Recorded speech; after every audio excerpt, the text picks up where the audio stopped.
I just wanted to recap a few of the things I've been talking about this week about insomnia and just share with you a couple other things that I like to use regularly that have really helped. So we talked about insomnia, what it is. It's a situation where you either can't fall asleep, you have trouble falling asleep, you have trouble staying asleep, or if you wake up, it's hard to get back to sleep.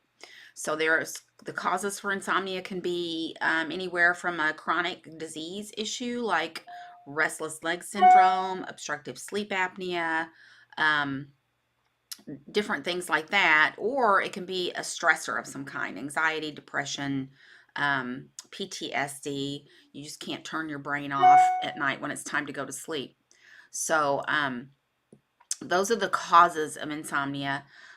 There can be, it's, if you, well, anyway, I'm not even going to go into that. But so things that you can do to help with insomnia, we talked about sleep hygiene, and that we should all do that, whether we have trouble with sleep or not. It's just important. It helps us get a good night's sleep if we practice good sleep hygiene. And of course, if you're not sleeping well, it can lead to a multitude of other health issues. So it's really important. I mean, God made us to, to be awake for a certain time and then to sleep and rest and let our bodies recover and restore. So the options that you can use, of course, are conventional treatments like your Z drugs, like Ambien and Belsomra. You can also use hydroxyzine. That's another thing that can help you sleep. You need a prescription for that. You can get melatonin. You can buy that over the counter. You can also use Benadryl, but that's not recommended at all for long-term use. You can also buy that over the counter.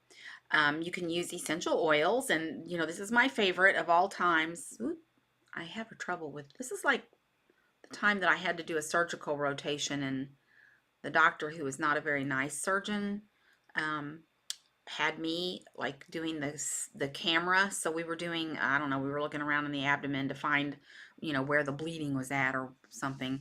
And everything's backwards. So if you got your hands inside a person's abdomen with a camera and you're going to go right because you want to look over there, you're actually going left and looking over that way. It's very confusing and it did not go well for me at all. But anyway, so I got a little issue there. But the other thing I like is this product right here. It's Sleep Spray. And it's a company from Q Sciences is where this comes from. It's got melatonin, valerian. It's got 5-HTP in it, which is a precursor to making our own serotonin. It's got some other things like skullcap and I don't know, some other ingredients that I'm not thinking of right off the top of my head, and the print is too small to read. So there's that.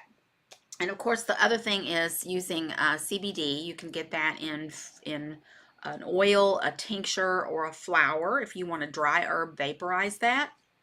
And then you can also use cannabis flower, which has your THC in it. The advice, though, if you're going to use plant medicine in the form of cannabis, not CBD so much, but in the form of cannabis, then you need to start very, very, very low and go very slow with your titration. You don't want a bad experience, which can happen, but you also don't need to worry about dying in your sleep if you use too much, because you'll never, ever, ever die of an overdose of THC. So there's that. I'm going to put a link in this video for the sleep spray from Q Sciences and for the lavender essential oil.